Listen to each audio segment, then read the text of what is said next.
Hello Malayali Inter പോഡ്കാസ്റ്റിലേക്ക് സ്വാഗതം. ഇന്ന് നമ്മൾ നോക്കാൻ പോകുന്നത് ബറോസ് എന്ന ചിത്രത്തെ കുറിച്ചാണ്.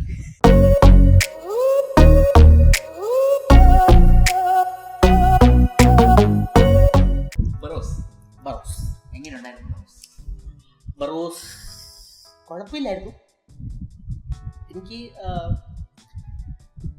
എനിക്ക് ആക്ച്വലി എന്താ പറയുക, ഒരു 3D പടം എന്നുള്ള രീതിയിൽ എനിക്ക് ഇഷ്ടപ്പെട്ടു. പിന്നെ കുറച്ചും കൂടെ ഒക്കെ ബെറ്റർ ആക്കാമായിരുന്നു എന്ന് എനിക്ക് തോന്നി. സംവിധാനം കുഴപ്പമില്ല, പക്ഷെ എല്ലാ സീൻസിലും കുറച്ച് ലാഗ് ഫീൽ ചെയ്തു. അതായത് ഒരു നമുക്ക് ഡയലോഗ് പറയുന്നതിനകത്താണെങ്കിൽ ഒരു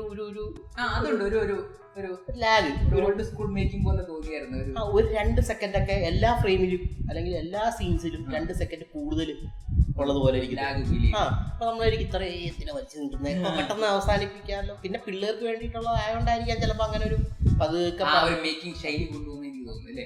പക്ഷെ ഇപ്പോഴത്തെ പിള്ളേർ അങ്ങനെ അല്ലല്ലോ. പിള്ളേര് ഇപ്പം നമ്മളെക്കാളും ഭാഷമല്ലേ, അറ്റൻഷൻ സ്പാൻ എന്ന് പറയുന്നത് വളരെ കുറവാണ് പിള്ളേർ. ഇപ്പൊ തന്നെ ഞാൻ എന്താ പറയുക, മറ്റേ റീലൊക്കെ കാണുന്നത് പിള്ളേര് കാണുന്നത് വെച്ച് കഴിഞ്ഞാൽ ഇങ്ങനെ അടിച്ചടിച്ചുള്ള 2 സെക്കൻഡ് കഴിയുമ്പോഴത്തേക്ക് അടുത്ത റീല് കാണുക എന്നുള്ളതാണ്.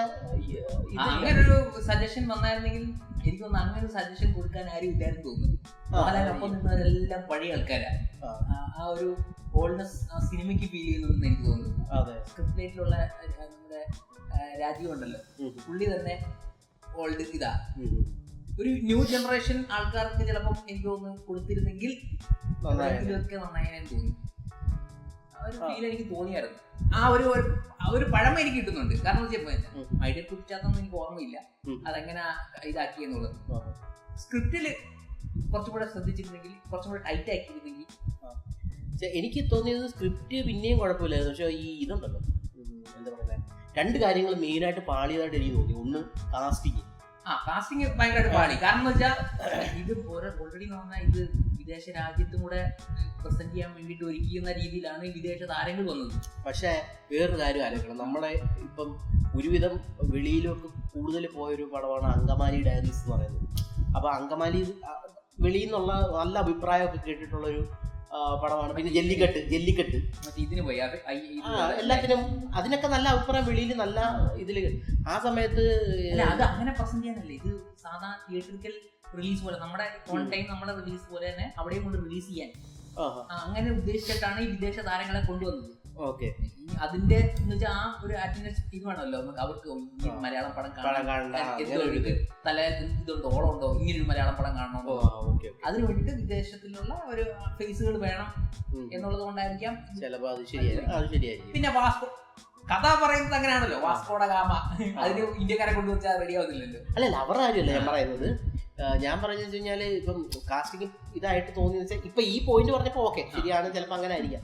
പക്ഷെ ഇപ്പൊ ഇതിനകത്ത് തന്നെയാണെങ്കിൽ മലയാളം പറയുന്നത് ഇപ്പം ഞാൻ മറ്റേതായിരുന്നു കംപ്ലീറ്റ്. അതായത് LJPയുടെ പടത്തിനകത്ത് പുള്ളിക്കാരൻ പറഞ്ഞു കഴിഞ്ഞാൽ ലോക്കൽ ഈസ് ഇന്റർനാഷണൽ എന്നാണ് പുള്ളി പറഞ്ഞത്. എന്ന് വെച്ചാൽ നമ്മുടെ ലോക്കലിലുള്ള സാധനം അതേപോലെ കാണിച്ചു കഴിഞ്ഞാൽ അതിന് ആൾക്കാരുണ്ട് കാണാനായിട്ട്.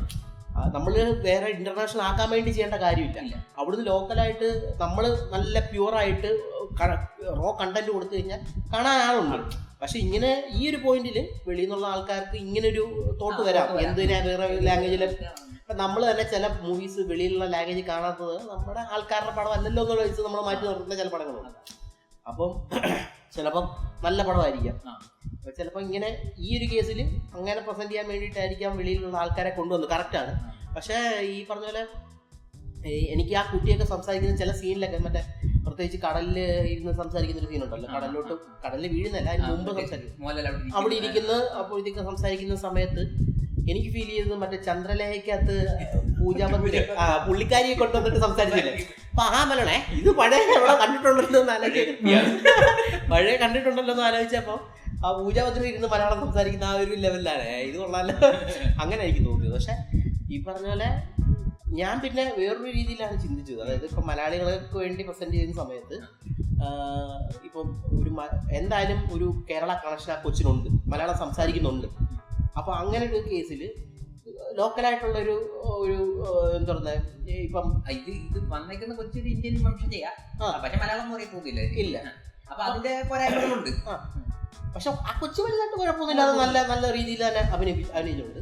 എനിക്ക് തോന്നിയത് പിന്നെ മറ്റേ ഇതൊക്കെ ഉണ്ടല്ലോ, മറ്റേ മന്ത്രവാദിയൊക്കെ മലയാളം പറയുന്നുണ്ട്, ലിപ്സിംഗ് ഒക്കെ കറക്റ്റ് ആയിരുന്നു, ഒരുവിധമൊക്കെ കറക്റ്റ് ആയിരുന്നു. പക്ഷെ കുറച്ച് വീടാ പറയുന്നുള്ളൂ. പക്ഷേ എന്താ പറയുക, ഒരു ലാഗ് എല്ലാത്തിലും ഫീൽ ചെയ്യുന്നുണ്ട്. ഫുള്ളായിട്ട് ഫീൽ ചെയ്യുന്നുണ്ട് ലാഗ്. സെക്കൻഡ് ഹാഫിലോട് ഇത് ഭയങ്കര ലാഗായിരുന്നു. എനിക്ക് ആദ്യത്തെ ഹാഫ് കുഴപ്പമില്ലാതെ പോയി തോന്നി.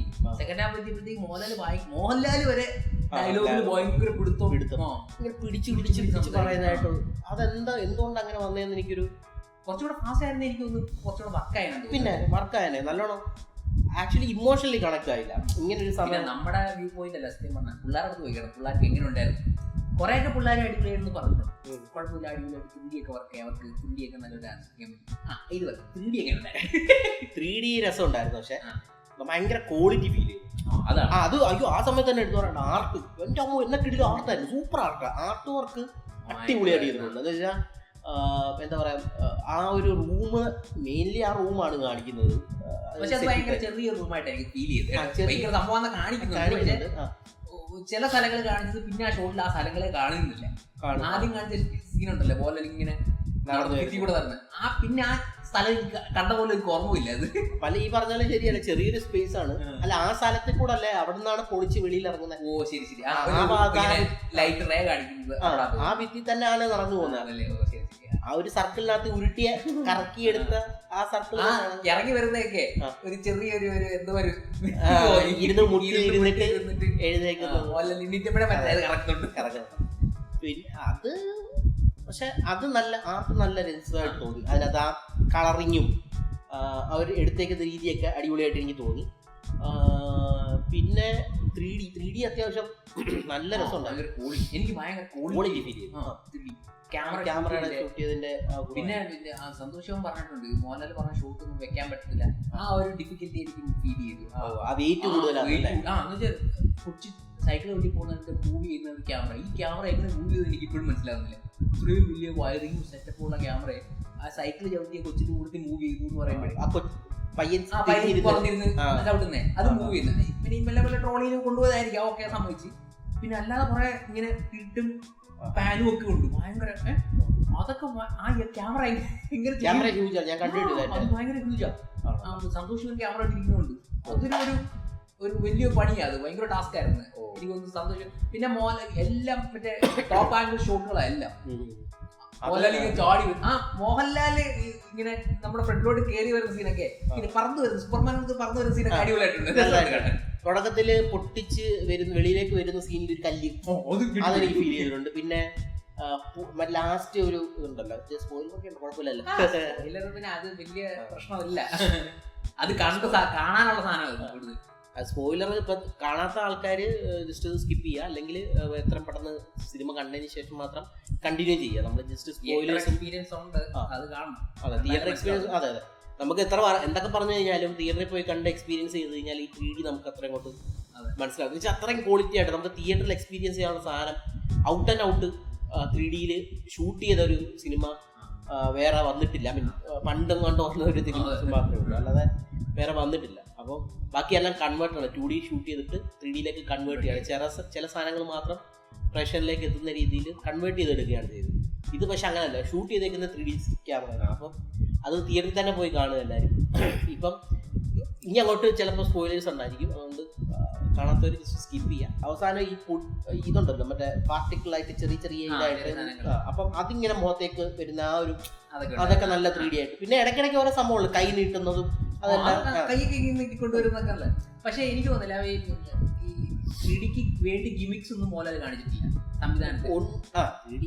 ഉണ്ട്, മറ്റേ കൈ നീട്ടുന്നതൊക്കെ സീനിലുള്ളതല്ലേ. അല്ല എനിക്ക് തോന്നുന്നു ഭയങ്കരമായിട്ട് ഇങ്ങനെ കാണിക്കണം എന്ന് പറഞ്ഞ് ഇത് ഫോക്കസ് ചെയ്തിട്ട് കാണിച്ചിട്ടൊന്നുമില്ല. ആ യുദ്ധത്തിനിടയ്ക്ക് വാള് വരുന്നതും അങ്ങനെയുള്ളതാണ്. കൈ കൊടുക്കുന്നൊക്കെ സീനുണ്ടല്ലോ, ഇങ്ങനെ വിളിക്കുമല്ലേ, അതൊക്കെ 3Dക്ക് വേണ്ടി തന്നെ. നമ്മുടെ കണ്ണെ കുത്തി നടക്കാൻ പറ്റില്ലല്ലേ. എനിക്കൊരു 3D എനിക്ക് ഭയങ്കര എഫക്റ്റ് ആയിട്ട് തിയേറ്ററിന്റെ പ്രശ്നമാണെന്ന് തോന്നുന്നു. എനിക്ക് ഭയങ്കര ഇതായിട്ട് തോന്നി. എനിക്ക് ഭയങ്കരമായിട്ട് തോന്നില്ല. ഞാൻ ആ 4K-ലാണ് കണ്ടത്. എന്നിട്ട് എനിക്ക് വലിയ വലിയ 3D എഫക്റ്റ്. സാധാരണ അവതാർ കാണുന്ന സമയത്ത് നമ്മൾ 3Dക്ക് അകത്തായി, ആ വേൾഡിനകത്തായിട്ട് എനിക്ക് ഒരു 3 ഡൈമെൻഷനിൽ പെട്ടെന്ന് തോന്നും. നമ്മൾ അതിനകത്ത് അത് പെടുന്നില്ല. ഇല്ല, അതെനിക്ക് ഫുൾ സ്ക്രീൻ ആയിരുന്നു അതൊക്കെ. ഇതിനൊക്കെ ഈ പില്ലർ ബോക്സിംഗ് പോലെ സാധനങ്ങൾ വന്നിട്ടുണ്ട്. ഈ സൈഡിൽ ബാക്ക് സ്ക്രീൻ 2 സൈഡിലുണ്ടായിരുന്നു, അവിടെ ഉണ്ടായിരുന്നു. 4K കണ്ടിട്ട് പോലും അത് അങ്ങനെ എന്തോ റെസൊല്യൂഷൻ എന്തോ ഒരു സംഭവം ഉണ്ടെന്ന് പറയുന്നുണ്ടായിരുന്നു. ഇത് resolution letter boxing pillar boxing വരുന്നത് ഈ രണ്ട് സൈഡിലുണ്ടായിരുന്നു. അപ്പം കുറച്ചും കൂടെ ഫ്രണ്ട് ബേക്കിൽ ഇരുന്നവർക്ക് എങ്ങനെ ഫീൽ ചെയ്യുന്നത് എനിക്ക് മനസ്സിലാവും. ഫ്രണ്ടിൽ ഇരുന്നിട്ട് ഞാൻ കുറച്ചും കൂടെ ഫ്രണ്ടിൽ ഇരുന്നിട്ട് നല്ലൊരു എക്സ്പീരിയൻസ് ഒക്കെ അവിടെ. പക്ഷെ കുഴപ്പമില്ലായിരുന്നു, കണ്ടിരിക്കാം ഒരു പടം. സംവിധാനത്തിന് പിന്നെ ആക്ഷൻ മഹാമോശം. ആക്ഷൻ കയറ് കെട്ടി വലിക്കുന്നത് നല്ല ക്ലിയർ ആയിട്ട് കാണാം. എനിക്ക് മോഹൻലാലിന്റെ ആ ഡ്രസ് ഉണ്ടല്ലോ, കോട്ട്, അതിൽ മോഹൻലാൽ സത്യം പറഞ്ഞാൽ അനങ്ങാൻ പറ്റുന്നില്ല. ഫ്ലെക്സിബിൾ അല്ല, അതങ്ങോട്ട് ഫ്ലെക്സ് ആവുന്നില്ല. മോഹൻലാൽ ഇതിൽ നല്ല ഫ്ലെക്സ് ചെയ്യുന്ന, ഇതിൽ നല്ല ഫൈറ്റ് ചെയ്യുന്നു. അതും കൂടെ ഇട്ടിട്ട് എനിക്ക് തോന്നുന്നില്ല ഒരു ചെയ്യാൻ പറ്റില്ല. ഉടുപ്പ് മാറുന്നതായിട്ടൊക്കെ ഇതിന് പറ്റിയായിരുന്നെങ്കിൽ അടിപൊളിയായിരുന്നു. അത് പുള്ളിയെ മറ്റേ ഈ എന്താ പറഞ്ഞ നിധി കിട്ടാൻ വേണ്ടിട്ട് എടുത്ത ഡ്രസ് വെച്ചിട്ടാണല്ലോ വെച്ചതൊക്കെ. പറയുന്നുണ്ടല്ലോ ഗാമയ്ക്ക് കൊടുത്ത എന്തോ ഡ്രസ്സാണ് അത് അടിപ്പിച്ചത്.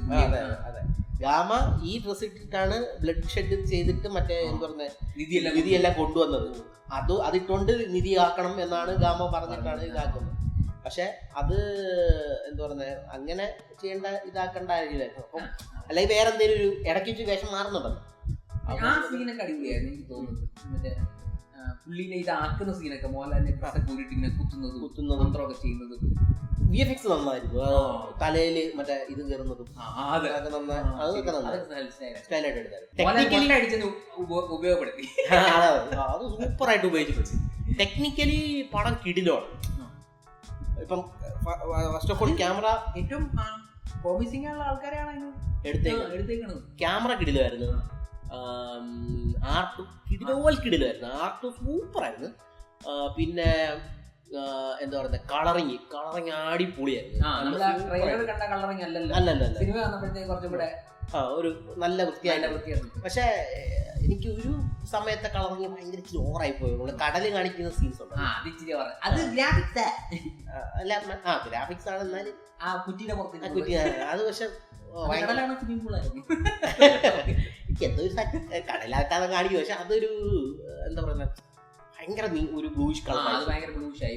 ക്യാരക്ടറിന്റെ കളറിൽ ഇത് ബ്ലൂ ആയപ്പോഴത്തേക്ക് ഭയങ്കര എക്സ്പോഷർ കൂടുതലായതുകൊണ്ട് അങ്ങനെ അത് ഒരു ഇതായിരുന്നു. പക്ഷെ ബാക്കിയെല്ലാം കളറിങ് ഈ ഇതിനകത്തുള്ള കളറിങ്ങൊക്കെ അടിപൊളിയായിരുന്നു.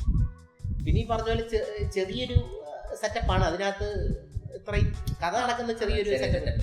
1-2 ശ്രദ്ധിച്ചു നോക്കി കഴിഞ്ഞാൽ 3-4 ലൊക്കേഷനേ ഉള്ളൂ. അത് ഈ 3D ആയതുകൊണ്ടാണ് ആ ഒരു ലൊക്കാലിറ്റി തന്നെ നിന്ന് ഇതെല്ലാം കുറച്ചുകൂടെ അല്ലാതായിരുന്നെങ്കിൽ എനിക്കൊന്ന് 3D ക്യാമറ അല്ലായിരുന്നെങ്കിൽ എങ്ങനെയായിരിക്കും തോന്നി. എനിക്ക് കുറച്ചും കൂടെ ഒക്കെ ചെയ്തോണെങ്കിൽ കുറച്ച് ഭയങ്കര സെറ്റപ്പ് ചെയ്തിട്ട് 3D കൺവേർട്ട് ചെയ്താൽ അറിയാം.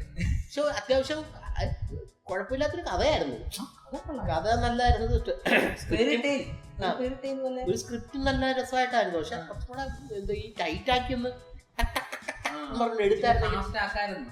എനിക്ക് ആദ്യമേ ഇറങ്ങി പടം കണ്ടിട്ട് ഇറങ്ങിയപ്പോ എനിക്ക് തോന്നി എഡിറ്റർ കുറച്ചും കൂടെ പണി എടുത്തായിരുന്നു രക്ഷപ്പെട്ടാരെ.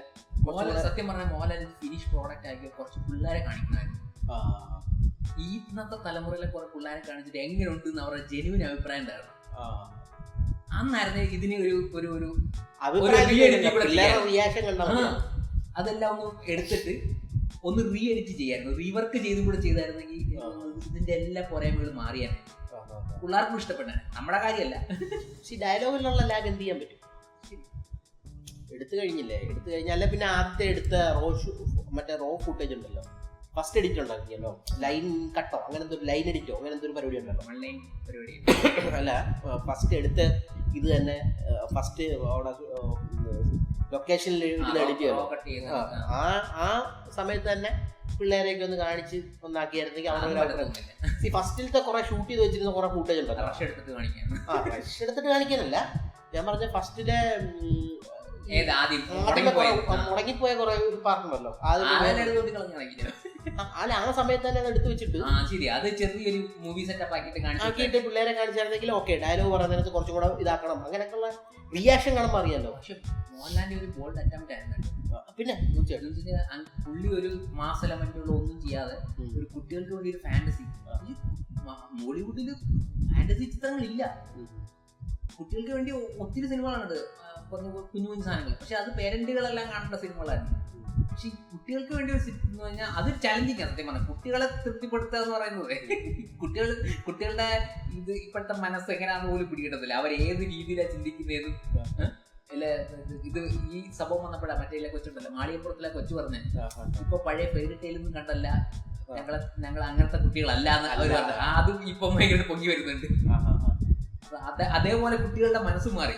പിന്നെ പിള്ളേരുടെ മുന്നിൽ ഒരു 1500 കണ്ടല്ലേ ദിവസം വന്നിരിക്കുന്നത്. അല്ല മാർക്കോ കാണിച്ച പിള്ളേർക്ക് ഇഷ്ടപ്പെട്ടു. മാർക്കോ ഞാനിന്ന് കണ്ടിട്ട് ഇറങ്ങി വന്നപ്പോഴത്തേക്ക് 2 പിള്ളേര് മേ ബി ഒരു 8ാം ക്ലാസ്സിലായിരിക്കും പഠിക്കുന്നത്, മാക്സിമം 8ാം ക്ലാസ്, അതിനപ്പുറത്തോളം എന്നെ ഇടിയാച്ച ഇടില്ലെന്നൊക്കെ പറഞ്ഞിട്ട് പിള്ളേരായിട്ട് അമ്മാരെന്തൊക്കെ കണ്ടുകൊണ്ടിരിക്കുന്നത്. അഞ്ഞൂട്ടത്തിൽ ബാബേസ് എന്ന് പറഞ്ഞിട്ട് 8ാം ക്ലാസ്സിൽ തന്നെ ആണോന്ന് എനിക്കറിയത്തില്ല. കൊച്ചി ഇറക്കൻ ഇവന്മാരെ ഒരു കൊണ്ട് കാണിക്കുന്നുണ്ടല്ലോ. അതെ, അച്ഛൻ പറയുന്നത് കുറച്ച് വയലൻസ് ഇന്റർവെല്ലിന് കുറച്ച് വയലൻസ് കൂടുതൽ. അച്ഛൻ തല വരുത്തിട്ട് പോകുന്നു. ഇപ്പോഴത്തേക്ക് ടോയ്ലറ്റിലേക്ക് പോവാണ്, അപ്പോഴാണ് കാണുന്നത് വാഷ്റൂമിലേക്ക് പോകുന്ന സമയത്ത് അച്ഛൻ തല വരുത്തിട്ട് പറയുന്നത് അയ്യോ ഇച്ചിരി വയലൻസ് കൂടുതലാണല്ലോ എന്ന് പറയും. അപ്പൊ ചെറുക്കൻ അടിപൊളി അച്ഛൻ അതുകൊണ്ടല്ലേ വന്നത് എന്നൊക്കെ പറഞ്ഞിട്ട് കൊണ്ടു ചെറുക്കൻ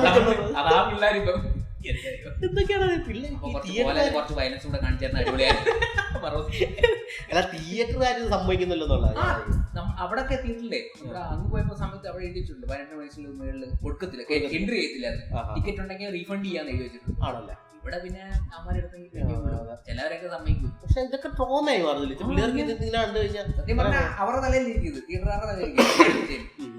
പക്ഷെ ആ സമയത്ത് അങ്ങനെ അല്ല, ആ സമയം ഇപ്പം തിയേറ്ററിൽ വന്ന 2 പടങ്ങൾ, ഒന്ന് 18+, 18 മൈനസ്, അങ്ങനത്തെ 2 പടങ്ങളാണ്. അതൊരു ആദ്യത്തെ പരിപാടിയാണ്. പക്ഷെ എന്നാലും എനിക്ക് തോന്നുന്നില്ല മാസ് ഓഡിയൻസിന് വർക്ക് ആവുന്നു. കുട്ടികൾക്ക് തന്നെ ഒരു ഇപ്പൊ തന്നെ നെഗറ്റീവ് ഇതായി തുടങ്ങി, സ്പ്രെഡ് ചെയ്തു ഓൾറെഡി. അങ്ങനെ പക്ഷെ അത്രയും നെഗറ്റീവ് സ്പ്രെഡ് ചെയ്യാനുള്ളതില്ല. ഇല്ല, അത് ഞാനും പറയുന്നത്. അത് അത്ര നെഗറ്റീവ് കൊടുക്കേണ്ട കാര്യം. മോഹൻലാൽ ഇപ്പൊ എന്ത് പറഞ്ഞാലും നെഗറ്റീവ് അടിക്കാൻ വേണ്ടിട്ട് ആ നെഗറ്റീവിലൂടെ ആ സിനിമ വലിയ ഇതായി പോവുക, തകർച്ചയിലേക്ക് പോകും. മലയക്കോട്ടെ ബാലുവൻ തന്നെ നല്ലൊരു പടമായിരുന്നു, അത് ഇത്രയും നെഗറ്റീവ് പറയേണ്ട കാര്യമില്ലായിരുന്നു. ഞാൻ 2 പടങ്ങൾ മലയക്കോട്ടെ ബാലുവനും എനിക്ക് സത്യം പറഞ്ഞാൽ എനിക്ക് ഇഷ്ടപ്പെട്ട പടമാണ്. ഇതിനകത്തും എല്ലാം കംപ്ലീറ്റ് പോസിറ്റീവാന്നല്ല, അതിനകത്ത് നെഗറ്റീവ്സ് ഉണ്ട്, പ്രശ്നങ്ങളുണ്ട്. പക്ഷെ ഈ ഫസ്റ്റ് ഡേയോ സെക്കൻഡ് ഡേയോ തന്നെ ഈ നെഗറ്റീവ് പറഞ്ഞ് ഹൈലൈറ്റ് ചെയ്ത് ഒരുപാട് റിവ്യൂസും കാര്യങ്ങളും എല്ലാം വരുമ്പോഴത്തേക്ക് ഒരു ഹേറ്റ്, നല്ല ഒരു സ്പ്രെഡ് ചിലര് അറിഞ്ഞുകൊണ്ട് തന്നെ ചെയ്യുന്നതായിട്ട് എനിക്ക് ഫീൽ ചെയ്യുന്നുണ്ട്. പക്ഷെ ആ നെഗറ്റീവ് മാത്രം എടുത്ത് ഫീൽ ചെയ്ത സമയത്ത് ആ മാസ് ഓഡിയൻസിന് എന്താ പറയാ, ആ മാസം ഓഡിയൻസിലേക്ക് ഇങ്ങനൊരു സംഭവം അങ്ങ് വരിക, അത് കൊള്ളില്ല എന്നുള്ള ഒരു ഇത് വരിക. അപ്പോഴത്തേക്ക് കാണണ്ട എന്നുള്ള രീതിയിൽ അങ്ങ് മാറുകയാണ്. അപ്പം പക്ഷെ ഇപ്പം ഞാനിപ്പോൾ പോയ തിയേറ്ററിൽ ഒരു 60% ഫുള്ളായിരുന്നു, 60+ ആക്ച്വലി 70%ഓളം ഫുള്ളായിരുന്നു. മോഹൻലാൽ എന്ന് പറഞ്ഞ സംവിധായകൻ അല്ലെങ്കിൽ നായകന് ഇപ്പോഴും ആരാധകരുണ്ട്. അതുകൊണ്ടാണ് അത് ആൾക്കാർ മോഹൻലാൽ ഒരു പടമായിട്ട് വന്ന ആരും വരും, ആൾക്കാർ തീർച്ചയായിട്ടും വരും. ഒരു ക്രൗഡ് പുള്ളർ തന്നെയാണ് മോഹൻലാൽ ഏത് സമയത്താണെങ്കിലും. ഇപ്പം പോസിറ്റീവിന്റെ കാര്യം മാത്രമേ, അതെ, ചെറിയൊരു പോസിറ്റീവ് മതി മോഹൻലാലിന് കയറാനായിട്ട്. അത് എന്താ പറഞ്ഞാൽ അത് എത്ര ഹേറ്റ് സ്പ്രെഡ് ചെയ്താലും ആ ഓഡിയൻസ് അത് അതേപോലെ നിൽക്കണം. അതിന് ഫാമിലി ഓഡിയൻസ് ഉണ്ടല്ലോ. മോഹൻലാൽ ഇത്രയും കരിയറിൽ ഇത്രയും നാളായിട്ട് ബിൽഡ് ചെയ്ത ഒരു ഫാമിലി ഓഡിയൻസും അല്ലെങ്കിൽ ആ ഒരു ട്രസ്റ്റ് ഉണ്ട്, അത് എന്തായാലും അവിടെ ഉണ്ട്. അതുകൊണ്ട് ആൾക്കാർ കയറും എന്ന് പറഞ്ഞാൽ 100% ഉറപ്പാണ്. അപ്പം ഈ ചെറിയ ചെറിയ നെഗറ്റീവ് സ്പ്രെഡ് മാറ്റി നിർത്തി കഴിഞ്ഞ് കഴിഞ്ഞാൽ കുറച്ചും കൂടെ ഒക്കെ ആ നെഗറ്റീവ് സാധനങ്ങൾ കുറച്ച് എന്താ പറയുക നന്നാക്കാനുള്ള ആ ഒരു സ്പേസ് ആണെന്ന് വിചാരിച്ചിട്ട് അതൊന്ന് കറക്റ്റാക്കി പടങ്ങൾ ഇങ്ങനെ ഇറക്കി കഴിഞ്ഞ് കഴിഞ്ഞാൽ എന്താ പറഞ്ഞാൽ ഒരു ചെറിയൊരു ഇല്ല പറഞ്ഞ പോലെ ഒന്ന് മതി, പിന്നെ പിടിച്ച കിട്ടത്തില്ല. അതാണ് മോഹൻലാൽ ഇപ്പോഴും മോഹൻലാൽ ആ ഒരു ഇതുണ്ട്, ആ ഒരു പോസിറ്റീവ് എനിക്ക് തോന്നുന്നതാണ്. പിന്നെ ചെറിയൊരു സ്പാർക്ക് മതി, പിന്നെ ബോംബ് പൊട്ടുന്ന അതായത് ഈ സത്യം പറഞ്ഞാൽ ബറോസും ആരാധകർക്ക് വലിയ ഇതില്ല, ഫാൻസുകാർക്ക് വലിയൊരു പ്രതീക്ഷയില്ലാത്തതാണ്. ആൾക്ക് ഓൾറെഡി ഒരു പ്രതീക്ഷയൊന്നും ഇല്ലാത്തൊരു സാധനമായിരുന്നു, ഭയങ്കര പ്രതീക്ഷയില്ല, അതുകൊണ്ട് ഹൈപ്പും ഇല്ലായിരുന്നു. അതുപോലെ ആൾക്കാർ കയറിയത്. പിന്നെ ചിൽഡ്രൻസ് ഫ്രണ്ട്ലി ഫിലിം ആണെന്നുള്ളത് ഉണ്ട്, പക്ഷെ അഭിപ്രായം പറയുന്ന എല്ലാം മുതിർന്ന ആൾക്കാരാണ്. അവരെ അഭിപ്രായം പറയാൻ വിടുന്നില്ല. അപ്പോഴത്തേക്കും ഒരു ഒപ്പണില്ല വാങ്ങിയിട്ട് ഒറ്റടിയാ അതും കയറി സ്പ്രെഡായി. പിന്നെ ഈ എന്താ പറയുക, ഇനി അറിഞ്ഞുകൊണ്ട് പറയിച്ചാന്നോ അറിയില്ല. ഞാൻ ഇടയ്ക്ക് ഇൻസ്റ്റയിലെ ഒരു ഇത് കണ്ടായിരുന്നു, ഫസ്റ്റ് ഹാഫ് ഉറക്കം വന്നു, രണ്ടാമത് സെക്കൻഡ് ഹാഫ് ഉറങ്ങിപ്പോയി എന്നൊക്കെ പറഞ്ഞിട്ട്. എനിക്ക് അങ്ങനെ ഭയങ്കരമായിട്ടോ സത്യം പറഞ്ഞ ഉറക്കം വന്നു. ഈ പാട്ടുണ്ടല്ലോ, പാട്ടുള്ള സമയത്ത് പാട്ട് ഇച്ചിരി ലാഗായിരുന്നു. അത് അത്രയും നീളം ഫാസ്റ്റില് ഫസ്റ്റ് ഓഫ് ഓൾ ഇസബെല്ല എന്ന് പറഞ്ഞ പാട്ടുകൾ ഭയങ്കര ലെങ്തി പാട്ട്. പക്ഷെ ഈ പറഞ്ഞതല്ല, ഈ എന്താ പറയുക ഡയലോഗ് പറയുന്നതിനകത്ത് എന്തെങ്കിലും ഒരു പിടുത്തമുണ്ട്. സീൻസുകളെല്ലാം തന്നെ ഒരു 2 seconds കൂടുതലാണ്, അങ്ങനെ മിനിമം. അപ്പൊ അങ്ങനെ കൂടുതലായി വന്ന് ലെങ്കി ഒരു പാട്ട് കൂടെ വരുമ്പോഴത്തേക്ക് ഞാൻ സത്യം പറഞ്ഞ് എനിക്കങ്ങ് ഉറക്കം വന്നു പോലെ പോകും. പക്ഷെ അത് കഴിഞ്ഞ് സെക്കൻഡ് ഹാഫ് തുടങ്ങി കഴിഞ്ഞപ്പോഴത്തേക്ക് പിന്നെ ഞാൻ ഓക്കെ ആയിരുന്നു. ഞാനിങ്ങനെ കണ്ട് പിന്നെ എന്താണ് സംഭവിക്കുന്നതെന്ന് അറിഞ്ഞ് കണ്ടു സിനിമ വലിയ എക്സ്പെക്ടേഷൻ ഒന്നും ഇല്ലാതെ ഞാൻ പോയത്. സോങ്സ് അങ്ങനെ ഉണ്ടായിരുന്നു. ലിഡിയൻ കൊള്ളാം, ഒരു ഇന്റർനാഷണൽ സാധനം ഉണ്ടായിരുന്നു. ഈ BGM-നും എനിക്കൊരു ഇന്റർനാഷണൽ അത് കണ്ടപ്പോൾ BGM വേറെ ആളോ? BGM വേറെ, മറ്റേ മാർക്കിലിയൻ എന്ന് പറഞ്ഞിട്ട് വിദേശീയ ഹോളിവുഡ് സിനിമകൾക്ക് ചെയ്തിട്ടുള്ളത്. പക്ഷെ പുള്ളിയുടെ എനിക്ക് ഫുൾ പൊട്ടൻഷ്യൽ ഒന്നും എടുക്കാനുള്ള സാധനങ്ങൾ ഇതിനകത്തില്ല, വലിയ ഫെയറി ടെയിൽ സാധനങ്ങളൊന്നും ചെയ്യാനായിട്ടില്ല. പക്ഷെ ഉള്ളതുകൊണ്ട് അടിപൊളിയായിട്ടുണ്ട്, ഒരു ഇന്റർനാഷണൽ സ്റ്റഫ് തോന്നി. പക്ഷെ ലിഡിയൻ മ്യൂസിക് കൊടുത്തത് എല്ലാം ഡിസ്നി ലെവൽ മ്യൂസിക്കാണ്, റിപ്ലിക്ക പോലെ തോന്നുന്നുണ്ട്. ഡിസ്നിയിലെ കൊണ്ടാ നമ്മുടെ ഈ ലിറ്റിൽ മെർമെയ്ഡ്, അല്ലാതെ ഒക്കെ കാർട്ടൂണുകളിലെ സോങ്സുകളുണ്ട്, അതിന്റെയൊക്കെ ഒരു മാനസം ഉണ്ട് ഇതിന്. അപ്പൊ പിള്ളേർക്ക് പെട്ടെന്ന് കണക്ട് ആവും ഈ സോങ്സ്. അതിന് വേണ്ടിയിട്ട് ക്രിയേറ്റ് ചെയ്തത് ആ സോങ്സ് ഒക്കെ എനിക്ക് തോന്നുന്നത്. മേ ബി ഇതുപോലെ കൊടുത്തു കാണും, സാമ്പിൾ റെഫറൻസ് കൊടുത്തു കാണും, ഇങ്ങനത്തെ വേണമെന്നൊക്കെ പറഞ്ഞിട്ട് ചിലപ്പോൾ അത് വെച്ചിട്ടായിരിക്കാം. അതിന്റെ ഓരോ ഇൻസ്ട്രുമെന്റ്സുകളൊക്കെ മറ്റേ വെളിയിൽ നിന്നുള്ള സാധനങ്ങളാണ്. നമ്മുടെ നാടൻ ഇൻസ്ട്രുമെന്റ്സ് ഒന്നും ഇല്ല കേട്ടാൽ തന്നെ മനസ്സിലാവും. അത് കുഴപ്പമില്ല, കുട്ടികൾക്ക് ആസ്വദിക്കാൻ പറ്റും, വലിയൊരു തരംഗമാകത്തില്ല, അതാണ് പ്രശ്നം.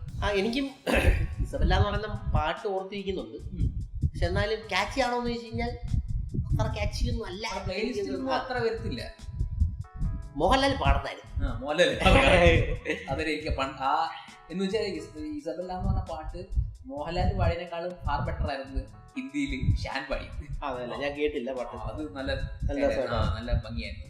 ഇവിടെ ഏതെങ്കിലും എം ജി ശ്രീകുമാരോ വേറെ ഏതെങ്കിലും പാട്ടുകാരോ അല്ല, നമുക്ക് എം ജി ശ്രീകുമാർ എന്ന് പറഞ്ഞ മോഹൻലാലിന്റെ സോങ് അല്ല വോയിസ് ആയിട്ട് നമുക്ക് ഇതുണ്ട്. അപ്പൊ നമ്മളെ അക്സെപ്റ്റഡ് ആണ് അത് ഓൾറെഡി. അപ്പൊ എം ജി ശ്രീകുമാർ പാടിയാലും മതിയായിരുന്നു. പക്ഷെ അത് മൈനസ് അല്ല കേട്ടോ, പക്ഷെ പാടിയായിരുന്നു കുറച്ചുകൂടെ ബെറ്റർ ആയിരുന്നു തോന്നിയാണ്. കാരണം മോഹൻലാലിന്റെ സോളോ പാട്ടുകളൊക്കെ ഭയങ്കര ഹിറ്റ് ആയിട്ടുണ്ട്. ഫാൻ ബേസ് ഉണ്ടല്ലോ മോഹൻലാലിന്റെ. ഇവിടെ ഉണ്ടല്ലോ ക്യാമറമാൻ ആയിട്ടുള്ള പടം ഉണ്ടായിരുന്നത് റെഡ് ബേബി റെഡ്, അതിനകത്ത് ആ പാട്ട് മോഹൻലാലിന് വേണ്ടി ക്രിയേറ്റ് രസമുണ്ടായിരുന്നു. പക്ഷെ അതുപോലെ വർക്കായില്ല. ഇല്ലില്ല, വർക്കായില്ല. ആ ടൈപ്പ് പാട്ടല്ല ഇത്. ഇതിന് കുറച്ചും കൂടെ സൂതനിങ് ആയിട്ടുള്ള വോയിസ് ആണ് വേണ്ടത്. പക്ഷെ അത് കിട്ടിയില്ല ഈ പറഞ്ഞത്, അതുള്ള കാര്യമാണ്.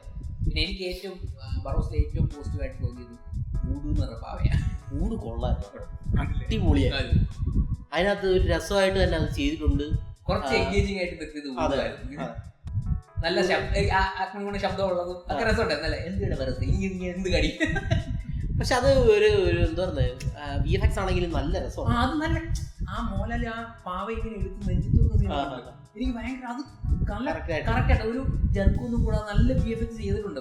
അതിനു വേണ്ടി നല്ല വർക്ക് ചെയ്തിട്ടുണ്ട് കേട്ടോ, നന്നായിട്ട് ചെയ്തിട്ടുണ്ട്. VFX നന്നായിട്ട് വന്നിട്ടുണ്ട്.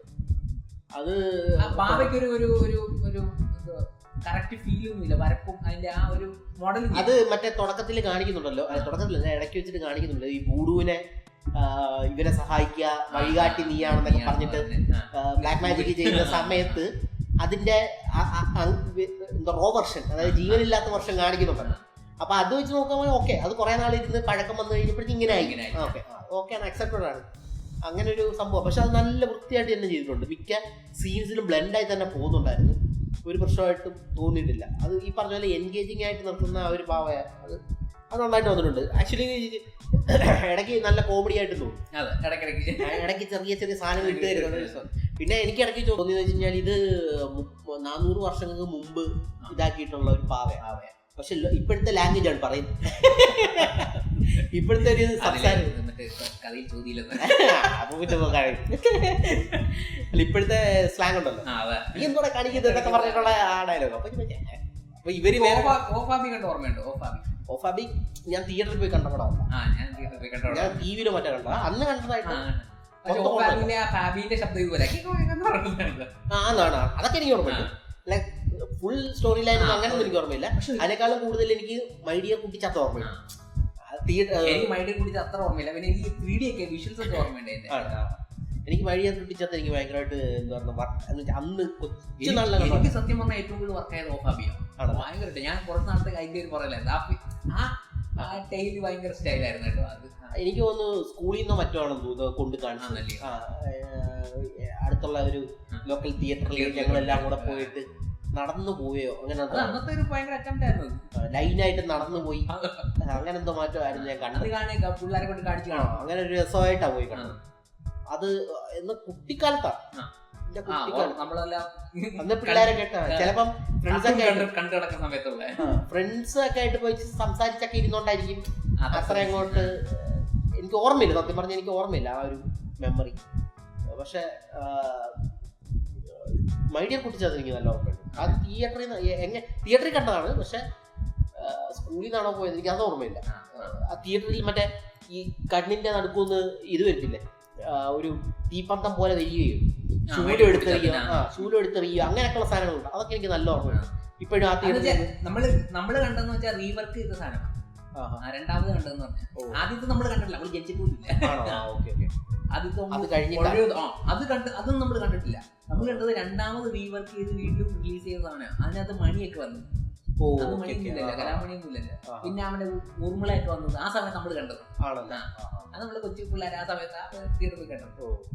അന്നേരത്ത് കുറെ സാധനങ്ങളുണ്ട്. ചെസ് ബോർഡൊക്കെ ഇങ്ങനെ ഫ്രണ്ട് വന്നിങ്ങനെ അത്. പക്ഷെ അതിന് വേണ്ടിട്ട് കുറെ 3D ഗിമിക്സിന് വേണ്ടിയിട്ടാണ് കുറെ സാധനങ്ങൾ ചെയ്യുന്നത്. അതൊന്നും ഇതിനകത്തില്ല. മോഹൻലാലിന്റെ രീതിയിൽ തന്നെ ചെയ്തിട്ടുണ്ട്. എനിക്കൊന്നും മോഹൻലാലിന്റെ ഡയറക്ഷൻ കുഴപ്പമില്ല. പക്ഷെ കുറച്ചും കൂടെ ഈ പറഞ്ഞ പോലെ ഒരു ഡയലോഗ് പറയുമ്പം അത് ഡയറക്ടറാണ് എത്ര പേസിൽ പറയണം, ഏത് വിധത്തിൽ പറയണമെന്ന് തീരുമാനിക്കണം. പക്ഷെ അതൊന്ന് പിടിക്കാമായിരുന്നു. ഇത് പിള്ളേർക്ക് കാണാൻ വേണ്ടിയിട്ടായിരിക്കാം മേ ബി. അതാണ് സ്ലോ ഡൗൺ ചെയ്തത്. പുള്ളിന്റെ മനസ്സിൽ ഇപ്പോഴും ഇത് പിള്ളേർക്ക് വേണ്ടിയുള്ള, പിള്ളേർക്ക് അരോചമാകരുത്, കണ്ണിന് പ്രശ്നം ഉണ്ടാകരുത്, മനസ്സിലാവണം ഇങ്ങനെയുള്ള ഇത് വെച്ചോണ്ട് അത് ഭയങ്കര ഒരു സ്മൂത്ത് ആക്കി പടം. നമ്മള് പടം കണ്ടിറങ്ങിയിട്ട് കണ്ണിന് ഒരു പ്രശ്നവും ഇല്ലായിരുന്നു, എനിക്കൊന്നും തോന്നിയില്ല. പക്ഷെ ഒരു ഹോളിവുഡ് ഫിലിം ഇറങ്ങി കഴിയുമ്പോൾ തലയ്ക്ക് ഒരു കറക്കും, എനിക്ക് ചെറുതായിട്ട് കണ്ണിന് ഒരു പ്രശ്നം വരും. അയാളെ കണ്ടിട്ട് എനിക്ക് ഒരുമാതിരിയായിരുന്നു. ഒരു മിനിറ്റ് എടുത്ത് എനിക്കൊന്ന് ക്ലിയർ ആകാൻ. അത് ഒരുപാട് സാധനങ്ങൾ പെട്ടെന്ന് സംഭവിക്കണം. ഇതിനകത്ത് അങ്ങനെ സംഭവിക്കുന്നില്ല. എനിക്ക് മറ്റേ ആക്ഷൻ സീൻസ് ഒട്ടും വർക്കായില്ല. അത് ഭയങ്കര ബെറ്റർ ആക്കായിരുന്നു. അവസാനമൊക്കെ അതായിരുന്നു കുറച്ചും കൂടെ. അതേപോലെ തന്നെ അവസാനം ഒരു സീനുണ്ടല്ലോ, അടുത്ത് വന്നിരുന്നിട്ട് സംസാരിക്കുന്ന സീനുണ്ടല്ലോ, ഇവർ രണ്ടുപേരും കൂടെ, അതായത് ഇസ അടുത്ത് ലാസ്റ്റ് ഇത് കൊടുക്കുന്ന സീൻ. അതിനകത്ത് ക്യാമറ ഒരു പ്രാവശ്യം അങ്ങോട്ട് പോയി, ഒരു പ്രാവശ്യം ഇങ്ങോട്ട് കൊണ്ടുവന്നു, വീണ്ടും ഒരു പ്രാവശ്യം പോയി, പിന്നെ ഇങ്ങനെ വരുന്നത്. ആ 4 പ്രാവശ്യമൊക്കെ എന്തിനാണ്? അത് നമ്മളിങ്ങനെ ചെറുതാ ഒരു കാര്യം പറയുന്നു, ഇപ്പോഴത്തെ ക്യാമറ ഒരാളുടെ തലയുടെ പുറകെ കൂടെ കണ്ടു പോകും.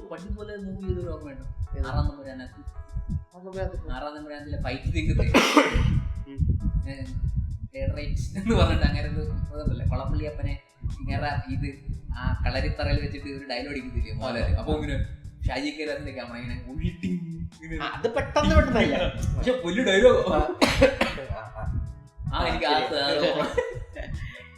അത് പെട്ടെന്ന് പെട്ടെന്നല്ലേ സംഭവിക്കും. നമുക്ക് അതുപോലെ ഹാപ്പനിങ് ആണ്. അവിടെ ബാക്ക്ഗ്രൗണ്ടിൽ കാര്യങ്ങൾ നടന്നുകൊണ്ടിരിക്കുകയാണ്, പക്ഷെ ഇവിടെ ഒന്നും നടക്കുന്നില്ല. ഒരു കാര്യം പറയുന്നു, അപ്പോഴത്തെ പതുക്കെ ക്യാമറ ഒരാളുടെ തലയുടെ പുറകെ കൂടെ അപ്പുറത്ത് വന്നു. അപ്പൊ ഒരു കാര്യം പറയുന്നു, എന്നിട്ട് വീണ്ടും പുറത്ത് വന്നിരിക്കുന്നു. അപ്പൊ ഒറ്റ ഇങ്ങനെ വെക്കാതിരിക്കുക, അതൊരു ഇത് കാണിച്ചത് നമുക്ക് ഇതുണ്ട് 3D എഫക്ട് ചെയ്യാൻ വേണ്ടിട്ട്. അതിന് വേണ്ടിട്ടായിരിക്കും കുറെ എല്ലാം മോഹൻലാൽ ഷോട്ട് ചെയ്തത്. ഒന്നും സ്റ്റഡി ആയിട്ട് നിന്നിട്ടില്ല, ക്യാമറയ്ക്ക് എന്തെങ്കിലുമൊക്കെ മൂവ്മെന്റ് ഉണ്ട്. അത് എനിക്ക് 3D എനിക്ക് ആ ഗുഹയിലുള്ള സത്യം പറഞ്ഞാൽ 3D എത്ര എന്തെങ്കിലുമൊക്കെ കാണിക്കുമ്പോഴേ 3D ആണ് മനസ്സിലാക്കുന്നത്. അല്ലെങ്കിൽ നമ്മളിലെ സാധാ ഫിലിം കാണുന്ന രീതിയിൽ തന്നെ ആയിരിക്കും. മറ്റേന്ന് വെച്ചാൽ നമ്മളെ ബോളിവുഡ് മാർവലൊക്കെ കാണുമ്പോഴത്തേക്ക് ബോക്സിനകത്ത് പിള്ളേരൊക്കെ അങ്ങോട്ടും ഇങ്ങോട്ട് ഓടുന്നത് തോന്നും. ആ ഒരു വ്യത്യാസമുണ്ട്. അങ്ങനെ ബോക്സ് ഫീലൊന്നും വന്നില്ല ഇതിനകത്ത്. എനിക്ക് ആ 3D പറഞ്ഞ പോലെ തൊട്ടടുത്ത് വരുന്നേട്ടോ ഞാൻ ആ വെള്ളിലോട്ട് പോകുന്നതായിട്ട് തോന്നിയില്ല. എനിക്കൊരു പരിധി വരെ കുറെ സാധനങ്ങൾ കുറെ സംഭവങ്ങൾ ഇവിടെ വരെ നടക്കുന്നു.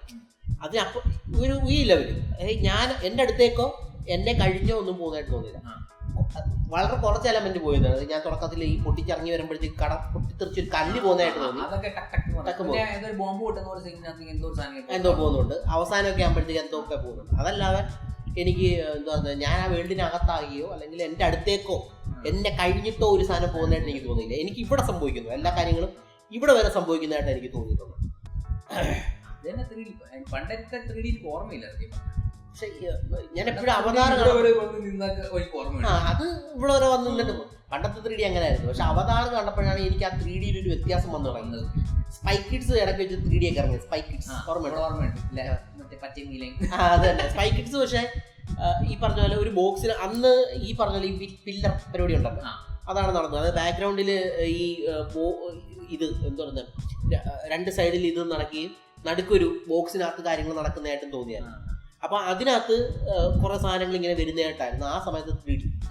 പക്ഷെ അവതാർ കാണുന്നത് കഴിയുമ്പോൾ നമ്മൾ ആ വേൾഡിനകത്ത് നമ്മളൊരു പാർട്ടാണ്, നമ്മളവിടെ ആ വേൾഡിനകത്ത് നിന്ന് കാര്യം പറഞ്ഞു.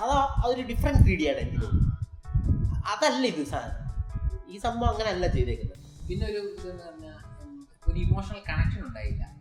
ബറോസും എസബെല്ലയാണ് മെയിൻ കഥാപാത്രം. ഇപ്പൊ രണ്ടുപേരും നമ്മൾ ഇമോഷണൽ ആയിട്ട് ഒന്നും കണക്ട് ആയിട്ടില്ല. കണക്ട് ആയി ലാസ്റ്റ് ഒരു കണക്ഷൻ വന്നപ്പോഴത്തെ പടം തോന്നി. ഇമോഷണലി കണക്ട് ചെയ്ത് മൂഡ് മാത്രം എന്റെ ഇമോഷൻ അറിഞ്ഞ് എന്തെങ്കിലുമൊക്കെ സാധനം ഇട്ടത് പറഞ്ഞിരിക്കുമ്പോഴത്തേക്ക് എന്തെങ്കിലും ഒരു ഉള്ളില്ല. നമ്മള് ഈ വൈൽഡ് റോബോട്ട് ഉണ്ടായിരുന്നു, ഇല്ല കാണുന്നു. അതിൽ ആ കാർട്ടൂൺ പോലും നമ്മൾ ആ റോബോട്ട് നമുക്ക് ഭയങ്കരമായിട്ട് കണക്ട് ആവുന്നു, ഭയങ്കര ഫീൽ ആവുന്നു. അങ്ങനെ ഫീലൊക്കെ കൊടുക്കായിരുന്നു. കാരണം ഇവർ രണ്ടുപേരും ഫറോസ് പപ്പ എന്നൊക്കെ പറയുന്നുണ്ടെങ്കിലും ആ പപ്പയും ഇതുമായിട്ടുള്ള ഒരു ബോണ്ടിങ് നമുക്ക് കിട്ടിയില്ല. അവരെ കൊണ്ട് നമുക്ക് കിട്ടിയില്ല. അത് ഭയങ്കര പോരായ്മയായിട്ട് തോന്നി.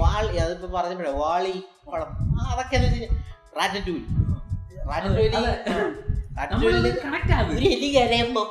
ഞാൻ ഇത് കറിയാം. വേറൊന്നും പറയണ്ട, ഗാർഡിയൻ ഓഫ് ഗാലക്സി 4 ഓ 3 ഓ അതിനകത്ത് മറ്റേ ഇവരുണ്ടല്ലോ, ഗ്രൂട്ട് അല്ല മറ്റേ റോക്കറ്റ് കരഞ്ഞപ്പോ മരിച്ചപ്പോ അനിമേറ്റഡ് ഈ സാധനമാണ്. ഞാൻ ഒരിക്കലും മേടിച്ചില്ല ഒരു മറ്റേ ഇതിന് വേണ്ടിയിട്ട് കിടന്ന് ഞാൻ കിടന്ന് കാര്യങ്ങൾ. എനിക്ക് വിഷമം, ഭയങ്കര വിഷമം വന്നു. എനിക്ക് ഭയങ്കരമായിട്ട് വിഷമം വന്നു. അവസാനം മരിക്കുന്നത് കണ്ടപ്പോഴത്തേക്ക് അത് അവർക്ക് ആ കണക്ഷൻ കൊണ്ടുവരാൻ അവർക്ക് കഴിഞ്ഞിട്ടുണ്ട്. ആ സ്ക്രീൻ പ്ലേ അതെ, അത് ഇതിവിടെ മിസ്സിംഗ് ആയിരുന്നു. അത് ഭയങ്കരമായിട്ട് അതുകൊണ്ടൊക്കെ വന്നായിരുന്നെങ്കിൽ കുറച്ച് കഥയിൽ എൻഗേജിങ് ആയിരുന്നു. പിന്നെ 3D മാറ്റി നിർത്തിയ ഇത് 3D സത്യം പറഞ്ഞാൽ 3Dയും VFX ആണ് ഗംഭീരമായിരുന്നു. കളറിങ് ആർട്ട് ടെക്നിക്കൽ വൈസ് അടിപൊളിയായിരുന്നു. പക്ഷെ ഈ പറഞ്ഞ പോലെ സ്ക്രിപ്റ്റിനകത്ത് വലിയ കുഴപ്പമില്ലായിരുന്നു. പക്ഷെ സ്ക്രിപ്റ്റ് ഇച്ചിരി കൂടെ പിടിക്കാനും തോന്നി. ലൂസാ സ്ക്രിപ്റ്റ്, ഒരു പാകപ്പിഴയുള്ള പോലെ തോന്നി. എങ്ങനെ ടൈറ്റ് ആക്കണമെന്ന് അവർക്ക് തന്നെ അറിയാം, നമുക്കറിയാം. അത് 2 മണിക്കൂറിനകത്തങ്ങ് നിർത്തിയാൽ മതി. അതെ, ഈ ഡയലോഗ് പറയുന്നത് പെട്ടെന്ന് കുറച്ചും കൂടെ ഇതാക്കിക്കൊണ്ട് എഡിറ്റിംഗിൽ കുറച്ച് ഫാസ്റ്റ് ആക്കായിരുന്നു, സ്ക്രിപ്റ്റിൽ ഇച്ചിരി പിടിക്കായിരുന്നു. പിന്നെ ഇത് ഇമോഷണൽ കണക്ഷനുള്ള എന്തെങ്കിലുമൊക്കെ സാധനങ്ങളൊക്കെ ആഡ് ചെയ്യായിരുന്നു, എന്തെങ്കിലുമൊക്കെ റെഡി ആയിരുന്നു. പക്ഷെ കഥ ഭയങ്കര ഒരു പുതിയ കഥയായിരുന്നു. നമുക്ക് അങ്ങനെ ഒരു സംഭവം, ഒരു വാസ്കോഡ ഗാമയുടെ ഒരു നിധി സൂക്ഷിക്കാൻ ഒരു വാള ഇങ്ങനെ വെക്കുക, അതൊക്കെ ഒരു ആ മിത്തൊക്കെ അടിപൊളിയായിരുന്നു, രസമുണ്ട് കാണാൻ. സാധാരണ ഒരു ഇമോഷണൽ കണക്ട് ആവാത്ത പടം കാണുന്ന സമയത്ത് എനിക്ക് തോന്നും ഇതും കൂടെ വന്നു കഴിഞ്ഞായിരുന്നെങ്കിൽ അതെങ്ങനെ മേക്കപ്പ് ചെയ്യാം എന്നുള്ള ഒരു സംഭവം എനിക്ക് പേഴ്സണലി ഫീൽ ചെയ്യും. അതായത് ഇങ്ങനൊരു സീൻ വെച്ചായിരുന്നെങ്കിൽ ചിലപ്പോൾ കുറച്ചും കൂടെ ബെറ്റർ ആയേനെ, അങ്ങനെ ഒരു സീൻ വന്നായിരുന്നു, ഇങ്ങനൊരു ഡയലോഗ് പറഞ്ഞായിരുന്നെങ്കിൽ അവിടെ കുറച്ചും കൂടെ ബെറ്റർ, അങ്ങനെ എനിക്ക് ഫീൽ ചെയ്യാറ്. പക്ഷെ ഇത് കണ്ടു കഴിഞ്ഞപ്പോൾ എനിക്കൊന്നും അങ്ങനെയൊന്നും തോന്നിയില്ല. പുതിയൊരു കാരണം ഇത് മാത്രമേ ഫീൽ ചെയ്തുള്ളൂ. അതായത് ഈ ഡയലോഗ് ഒന്ന് ഫാസ്റ്റ് പേസിൽ പറഞ്ഞായിരുന്നെങ്കിൽ ബെറ്റർ ആയിരുന്നു, കുറച്ചും കൂടി എഡിറ്റിൽ ട്രിം ആക്കിയായിരുന്നെങ്കിൽ കുറച്ചും കൂടെ. അല്ലാതെ നമ്മൾ പരാതി പറയത്തില്ലായിരുന്നു. ഇല്ല, ഈ പരാതി പറയാനുള്ള സാധനങ്ങളാണ്. അതെ, അത് സ്ക്രിപ്റ്റിൽ ഇന്നത് ആഡ് ചെയ്യണമെന്ന് എനിക്ക് തോന്നിയില്ല. സത്യം പറഞ്ഞാൽ എനിക്ക് അങ്ങനെ തോന്നിയില്ല. എനിക്ക് സ്ക്രിപ്റ്റ് എന്ന് പറഞ്ഞാൽ ഞാൻ ആ സ്ക്രിപ്റ്റിനെ കുറിച്ച് ചിന്തിച്ചില്ല. പിന്നെ കുറെ പേര് സ്ക്രിപ്റ്റിനെ കുറിച്ച് അഭിപ്രായം പറഞ്ഞപ്പെടാം, ശരിയാണ് കുറച്ചും കൂടെ ആഡ് ചെയ്യാൻ സ്ക്രിപ്റ്റിൽ എന്തെങ്കിലും വന്നായിരുന്നെങ്കിൽ. സ്ക്രിപ്റ്റ് എനിക്ക് ബേസ് അച്ചുകൂടം എന്ന് പറഞ്ഞ സാധനം സ്ക്രിപ്റ്റ് അല്ലേ, അത് കറക്റ്റ് ആയാലേ ബാക്കി എല്ലാം കറക്റ്റ് ആവും. അവിടെ പിടിക്കണം. അത് കുറച്ചും കൂടെ ഇവന്റ്സുകൾ ആഡ് ചെയ്യായിരുന്നു. അതെ, പിന്നെ അതേപോലെ അത് ചോദിക്കണമെന്ന് വെച്ചാൽ ആ മണി ആക്ച്വലി എവിടെ അയക്കുന്നത്? ഒരു മണി അടിക്കുന്നുണ്ടല്ലോ, ഒരു മണി ഇടയ്ക്ക് കറക്കുന്നു, മറ്റേ ഇതുപോലത്തെ സാധനം ഇട്ടിട്ട് തിരിച്ച് അത് ഓണാക്കിയിട്ട് വീണ്ടും കറക്കത്തില്ല. ക്ലോക്ക്, ആ ക്ലോക്ക് എവിടെയാണ് ഇരിക്കുന്നത്? അത് ഒരു പിടിയില്ല. അവര് പലയിടത്തും മണ്ടയ്ക്ക് ക്ലോക്ക് ഉണ്ട്. ഓപ്ഷൻ ഇരിക്കുമ്പോൾ മേളിൽ ക്ലോക്ക് ഉണ്ട്. അതെ, ഓപ്ഷൻ അത് ലാസ്റ്റ് പൊട്ടി വീഴത്തില്ല. പൊട്ടി ഷാൻലിയർ പൊട്ടി വീഴുന്നത് ഈ ക്ലോക്കിന്റെ വള്ളിക്കകത്ത് കണ്ട ഷാൻലിയർ തൂക്കിയിട്ടേക്കുന്ന പോലെ എനിക്ക് ഫീൽ ചെയ്തു. പക്ഷെ ഇത് ഷോട്ടല്ല, മൂളിയും താഴേക്കാം. മോഹൻലാല് എന്താ ഇത് തിരിക്കുന്നതും മൂളിയും താഴേക്കാം. ഇതിന്റെ വള്ളി പോയത് മുകളിലോട്ടാ. അപ്പൊ ഇത് തട്ടമ്പുറത്ത് ഇരിക്കുകയാണോ അതോ മറ്റേ ഗുഹയ്ക്കകത്ത് ഇരിക്കുകയാണോ? ഇടയ്ക്ക് മോഹൻലാൽ വന്നിട്ട് ആ ഓപ്ഷൻ നടക്കുന്ന സ്ഥലത്ത് നിന്നിട്ട് ഇങ്ങനെ മുകളിലോട്ട് നോക്കുന്ന സമയത്ത് മുകളിൽ നിന്ന് ക്ലോക്കിന്റെ ഇടയ്ക്ക് ഒരു ഷോട്ട് ഉണ്ട്. പിന്നെ ഇടയ്ക്ക് വന്നിട്ട് പ്രാവ് വന്ന് തന്നെ മൂളിയിരിക്കുന്നു. ഇത് എവിടെ ഇരിക്കുക?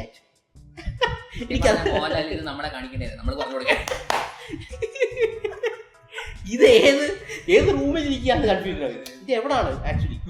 ഇത് എവിടെ? ക്ലോക്ക് എവിടെങ്കിലും ഒരു പ്ലേസ് ചെയ്യണമല്ലോ. പിന്നെ അവസാനം ഇത് എന്താ ഗുഹയ്ക്കകത്തേക്ക്, മറ്റേ ഗുഹയല്ല, മറ്റേ നിലവറയ്ക്കകത്തേക്ക് ആള് വരുന്ന സമയത്ത് ഈ ബാറോസ് വെളിയിൽ നിന്ന് അകത്തേക്ക് വരുന്നുണ്ട്. ഈ തിരിച്ചോണ്ടിരിക്കുന്ന ബാറോസ് വെളിയിൽ നിന്ന് അകത്തോണ്ടിരിക്കുന്നത്. ആ സീൻ വന്നപ്പോഴാണ് ഓക്കെ, ഈ ക്ലോക്ക് അതിനകത്തല്ല ഇരിക്കുന്നത് എന്ന് എനിക്ക് മനസ്സിലാവും. ഈ ബാറോസിന്റെ റൂമിൽ, ഈ നിലവറയ്ക്കകത്തല്ല, ഇത് വേറെ വെളിയിൽ എവിടെയാണ് ഇരിക്കുന്നത്.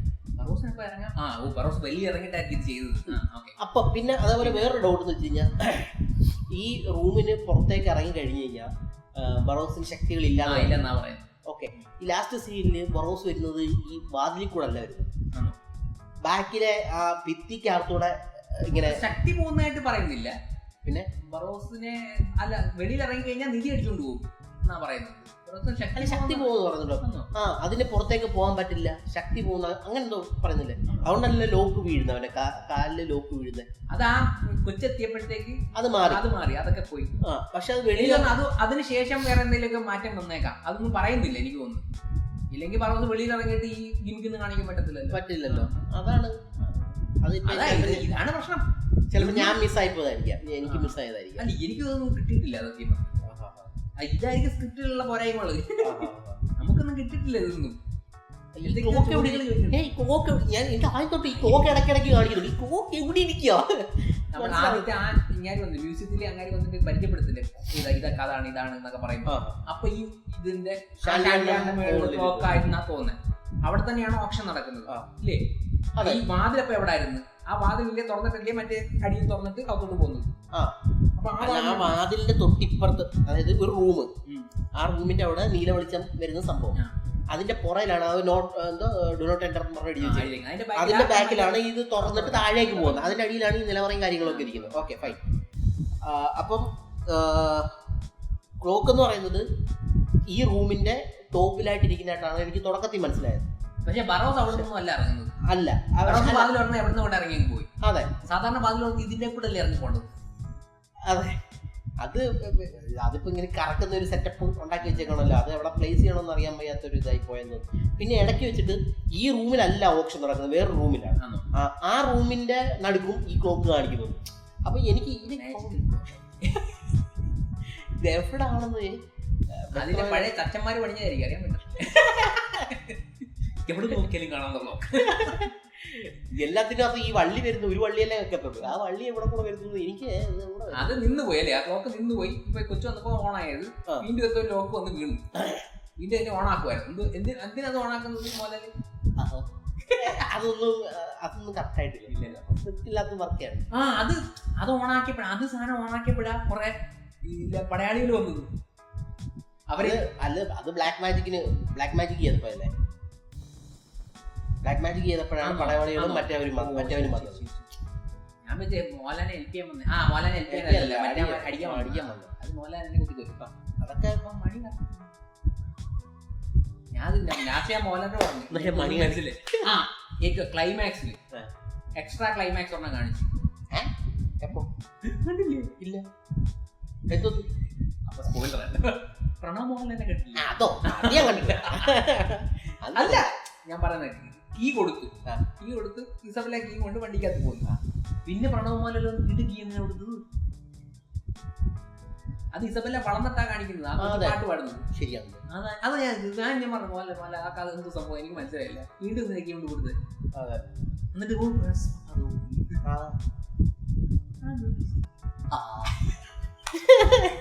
ഇതൊക്കെയാണ് അതിനകത്തെ മെയിൻ പ്രശ്നങ്ങൾ. അത് കഴിഞ്ഞിട്ടൊന്നും ഇല്ലായിരുന്നല്ലോ എഴുതി കാണിച്ചത്. അതെനിക്ക് ഇതുവരെ മനസ്സിലായില്ല സംഭവം. അങ്ങനെ കുറച്ച് പ്രശ്നങ്ങളുണ്ട്. മോഹൻലാൽ നമ്പർ കിട്ടുമെന്നെങ്കിൽ കമന്റ് ബിലോ നമുക്ക് വിളിച്ചു ചോദിക്കാം. അയ്യോ ഞാനെന്റെ അടുത്ത് തന്നെ നേരിട്ട് ചോദിച്ച് മനസ്സിലാക്കാം. പിള്ളേർക്ക് മനസ്സിലാവും, നമുക്ക് മനസ്സിലാവും. അങ്ങനെയൊക്കെയുള്ള ചെറിയ ചെറിയ സാധനങ്ങൾ ചിലപ്പം കട്ടായി പോയതായിരിക്കും.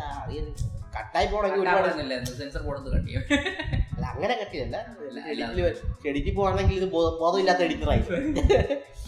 അത് പോട്ടെ. അത് പക്ഷെ എന്തെങ്കിലും എനിക്കൊരു സാഹിത്യപരമായ ഒരു കൺക്ലൂഷൻ ആയിരിക്കും നമുക്ക് മനസ്സിലാവാത്തത്. അതൊക്കെ പോട്ടെ. ഈ 3D ക്ലാസ് പോകും അബദ്ധം പറ്റി ഞാൻ മറന്നുപോയി. അത് പഠിച്ചോണ്ട് പോരുത്, മറന്നുപോയി. ഇനി നമുക്ക് വളരെ കൊടുക്കാം. അപ്പൊ അത്രേ ഉള്ളൂ.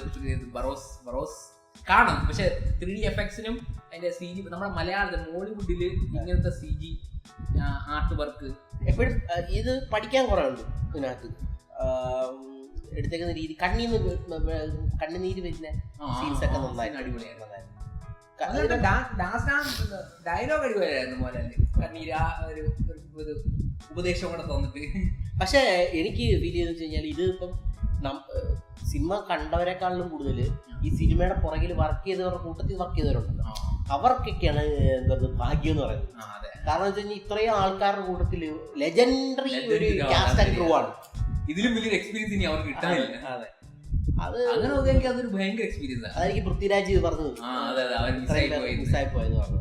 അല്ല, 3D സിനിമ സംഭവിക്കുന്നില്ലല്ലോ. ഇന്ത്യൻ സിനിമ തന്നെ എവിടെ സംഭവിച്ചു? ഇത്ര വർഷത്തിനടുത്ത് ഒരു മോഹൻലാൽ വന്ന് ഒരു പടം എടുക്കാൻ വേണ്ടിയിട്ട് ഇത് ഭയങ്കര പാടുള്ള സംഭവമാണ്. നമ്മൾ വിചാരിക്കുന്നത് നമ്മൾ ഈ കുറ്റം പറയുന്നത് നമ്മളിങ്ങനെ ഗുണഗുണ പറയുന്നെങ്കിലും അത് എടുത്തു വെക്കാൻ ഭയങ്കര പാടാണ്. അത് എടുത്തു. ആ ചലഞ്ച് കൂട്ടേക്ക് ഇങ്ങോട്ട് പറഞ്ഞ 1600 ദിവസത്തെ ഷൂട്ടായിരുന്നു. എനിക്കാണ് ഇപ്പൊ മോചനം ലഭിച്ചത്. 1600 ദിവസത്തെ ഷൂട്ടായിരുന്നു. ഇത്ര ദിവസം ഷൂട്ടോ? അയ്യോ, അതിനിടയ്ക്ക് മോഹൻലാൽ ഒത്തിരി പടങ്ങൾ ചെയ്തില്ലയോ?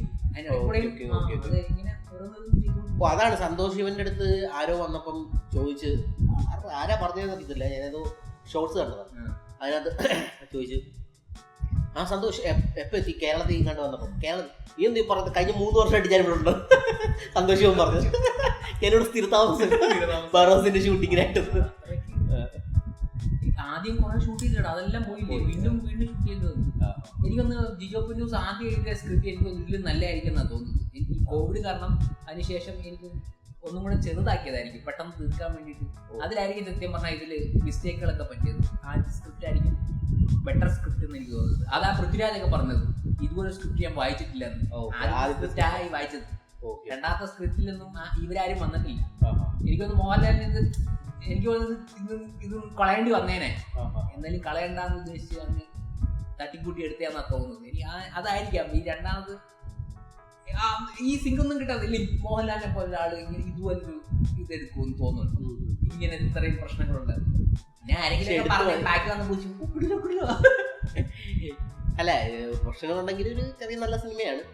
ചുമ്മാ ടൈം കിട്ടുന്ന സമയത്ത് കാണാൻ പറ്റുന്ന, OTT ഇറങ്ങുമ്പോൾ അറിയാൻ പറ്റില്ല എങ്ങനെയുണ്ടെന്ന്. പിന്നെ ഫാമിലിയുടെ കൂട്ടത്തിലൊക്കെ പോയിരുന്ന് കാണാം. പിള്ളേർക്ക് കുറച്ചൊക്കെ ഇഷ്ടപ്പെടുമായിരിക്കും. പിന്നെ ഇപ്പോഴത്തെ പിള്ളേരുടെ ഫാസ്റ്റ് പേസ്ഡ് ആയിട്ട് കാണുന്നതല്ല, ആ പിള്ളേർക്കല്ല, ബാക്കിയുള്ള ഒരു ടൈം പാസ് ഒരു ഫാമിലി ആയിട്ടൊക്കെ പോയി ചുമ്മാ ഇരുന്ന് കാണാൻ പറ്റും. ഒരു സമാധാനമുള്ള സിനിമ. ഇക്കാലത്തെ ഈ വയലൻസ് സ്കൂളിൽ അതൊരു പടം പോയിട്ടുണ്ടെങ്കിൽ ഒരു സമാധാനമായിട്ട് നമുക്ക് ഇറങ്ങി ഒരു പ്രശ്നമില്ല. അങ്ങനെ കണ്ടോ ഒരു ഫേവറേറ്റ് ആയി കാണാത്തവരൊക്കെ ഒന്ന് കണ്ടു നോക്കുക, ഫാമിലി ആയിട്ട് പോവാ, പിള്ളേർക്കൊക്കെ ഇഷ്ടപ്പെടും. ഒരു ബോറൊന്നും അടിക്കത്തില്ല. അതെ, ബോറടിക്കത്തില്ല, ഉറപ്പായി ബോറടിക്കത്തില്ല. പിന്നെ കീറി മുറിച്ച് പരിശോധിക്കാനാണെങ്കിൽ എല്ലാ സാധനത്തിലും ആരും പെർഫെക്റ്റ് ആയിട്ട് ഒരു സാധനം ചെയ്തില്ല. ഒരു പെർഫെക്റ്റ് ആയിട്ട് ഒരു സാധനം മേക്ക് ചെയ്യാൻ പറ്റത്തില്ല. അങ്ങനെയാണെങ്കിൽ ഇപ്പൊ ഇവിടെ എന്തൊക്കെ സംഭവിച്ചാൽ എല്ലാത്തിനും കാണും കുറച്ച് കുറവുകളൊക്കെ. പിന്നെ ആദ്യത്തെ സംവിധാനമല്ലേ, നമ്മൾ ഇത്രയും വൃത്തിയായിട്ടൊക്കെ എടുത്തില്ലേ. അതെ, ഇതൊരു ടാസ്ക് ആണ്, ഭയങ്കര വലിയൊരു ചെറിയ പരിപാടിയല്ല. ഒരു ചെറിയ എന്താ പറയുക ഒരു ഷോർട്ട് ഫിലിമിന്റെ ഭാഗമായിട്ട് ഇതാക്കിയായിരുന്നു.